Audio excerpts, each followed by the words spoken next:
Okay, so I used to date this girl in high school who would always tell me she was contemplating suicide. I thought it was serious at first, but after a while I realized she was just wanting attention. She would cut herself by giving herself scratch marks on her arms and would then wear tank tops in the middle of winter and sit with her arms outstretched on the table so people could notice and make comments. Anyway, we broke up after a year, but she only got crazier. She started dating a friend of mine a couple of years later and would stalk the shit out of him. One of my favourite stories of his was when they got into a fight and didn't talk for about a week. Apparently, she went to his house one day and was let in by my friend's parents. She made up some bullshit story about waiting for him to come home so they could talk. She goes into his room and starts cutting up all his clothes with a pair of scissors she had brought with her and then left. Later on that week, when he was brushing his teeth, he said he bent over to spit out the toothpaste, and when he stood up again, she was standing behind him, looking at him in the mirror. Then she ran out crying hysterically. After a few more of those crazy episodes of hers, my friend decided to cut her off completely. But it gets worse. Fast forward a couple of years later, my crazy ex is now dating another guy I know. They stay together for a while, but soon he realizes that she's nuts and decides to break up with her, only she won't accept it. She waits outside his house every day and calls him constantly, trying to talk to him. This goes on for a couple of weeks until he tells her to leave him alone and not talk to him anymore. She can't handle it, and so the stalking continues. He gets an average of 30 to 50 calls a day from her and literally hundreds of texts from the girl. She's always sitting outside his house, waiting for the chance to talk to him, and it drives him to the point where he actually got a restraining order against her. A week later, she broke into his home, and he found her sitting on his couch waiting for him. He called the cops and they removed her from the property, and she ends up having to spend the weekend in jail. But there's more. It's telling people she's pregnant, and even goes with one of her cousins to get a sonogram, twice. Both times the doctors tell her that she's not pregnant and that there's no baby. She tells everyone that they have no idea what they're talking about, and due to the fact that she has brittle bone disease, the baby actually got lodged up somewhere inside her rib cage, and that is why they couldn't see anything during the sonogram. Word of this gets out, and now her friends have even given up trying to help her. The craziest part of this is that after a couple of weeks, she actually started forming a belly. She even sends pics of her stomach to friends and family members to show them she's really pregnant. But she's not. Apparently, there's a psychological disorder where women can convince themselves that they're pregnant and start to show signs of being pregnant, but they actually aren't. Anyway, the last I heard, she is forcing her family to throw her a baby shower in April and is due sometime later that month. Number 4. I met a guy on Match.com who was decent looking, if a little heavy metal-y, rough around the edges. He claimed to be really into music, in town for a few months for work, and seemed really enthusiastic about meeting me. In fact, he seemed really enthusiastic about everything. We chatted back and forth online for a week or so, set a date for a Friday night, and shared a couple of phone calls, during the last of which he told me he was a gigolo. "I'm not looking for anything really serious right now anyway," I replied. The first date night arrived, and he showed up at my door, dressed in a weird, scary clown-covered suit. He was so jumpy I thought he had the cops after him. He mumbled what I thought was a greeting, slurped down his beer and crushed the can on his head, and pushed past me into the kitchen, where he proceeded to fish through my fridge for another beer. Yeah, there are bad boys, and then there's this guy. He complained loudly about the bottle of local microbrew he found, using a pejorative term for homosexuals to describe it, but kept sucking it down and pacing around doing air guitar.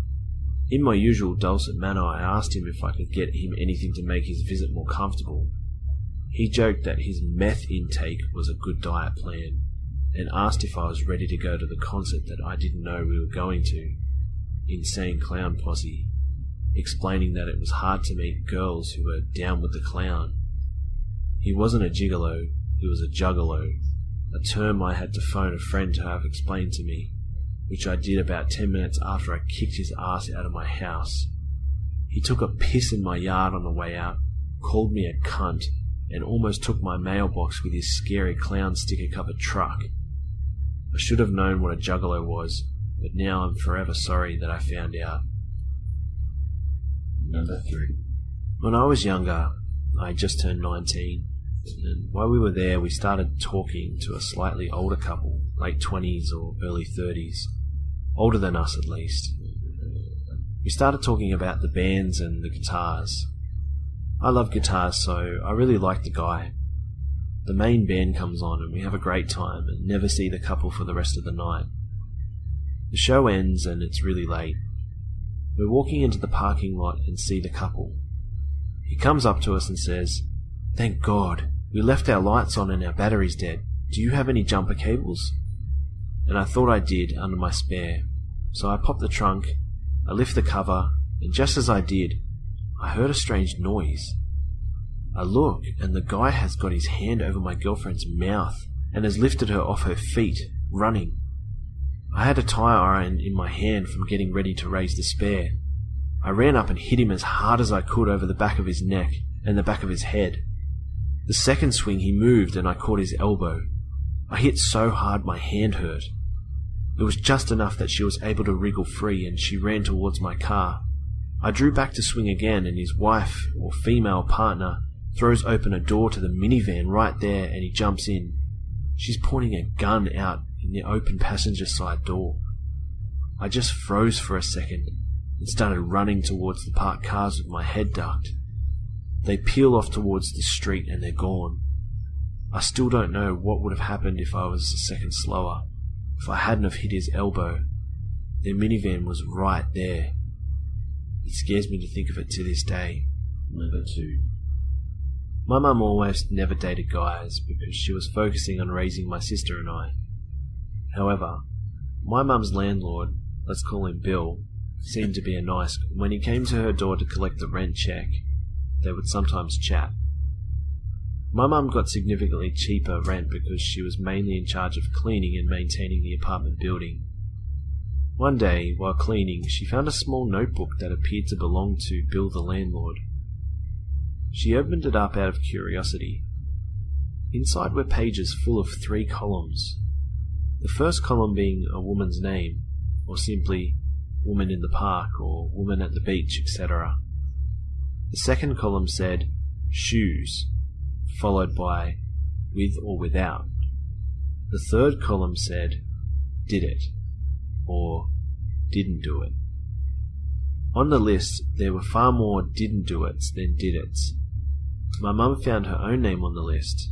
Her row in the column said my mother's name, barefoot, didn't do it. My mum returned the notebook to her landlord, who immediately asked her if she had opened it. She said no. Over the next few weeks, my mum avoided the landlord and always wore shoes around him because every did it on the list was for a woman who was barefoot. Bill the landlord got very frustrated and demanded to know why my mother was avoiding him so much. She couldn't take it and said, "Because you're scary." Fast forward a few days later, my mum gets a phone call and answers. It's Bill, the landlord. He says, "Look out your window, bitch." She crawled over to the window, trying not to be seen, and outside her window, sitting on the ground, is a gigantic 6-foot-tall, probably 8 feet wide cube of ice, with dozens of pairs of women's panties frozen within it. She called the police, and the police discovered that he'd beaten and raped some of the women on his list, and they found a plethora of child pornography, all self-made, in his house. Number 1. This guy added me on Facebook and messaged me, talking for about 2 weeks, and I was really into him. He invited me into a friend's house for a few drinks one night, and I went. I trusted him.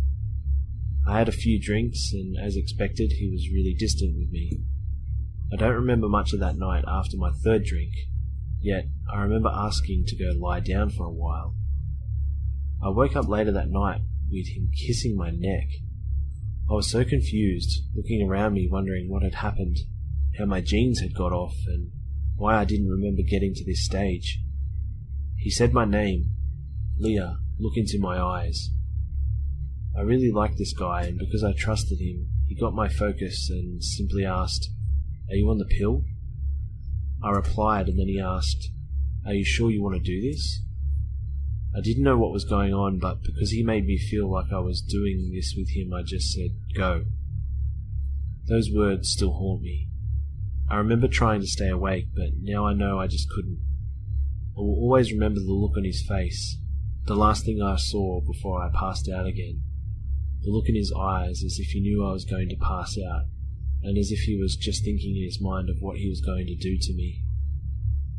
The next morning I woke up, confused and more or less forgetting about what had happened. He didn't write to me after that. I sent him about 4 text messages willing him to reply. I hadn't realized what had happened. I passed the forgetfulness off as drink and the bruises off as falling. About 4 days later, my mum knew something was up with me. She googled date rape drugs, and I then realized I had all the symptoms that night. Then it hit me, what he had done to me. I looked at the bruise on my body and realized how they were shaped, like finger marks, on funny places on my body that I couldn't have received from falling alone. I felt so stupid not realizing what had happened. Of course, I went to the police as soon as possible, but all my clothes had been washed, and it was too late to check my system for drugs. I don't think my case will go to court, due to the text messages and evidence against me, and the fact that I hadn't realized it soon enough. I will never forgive myself, and anyone else this has happened to, I'm really sorry too. I've read online for cases where people haven't realized what had happened, and I didn't succeed in finding any, causing me to feel even more stupidity. That's why I'm writing here, so that if this happened to you, you know you're not alone.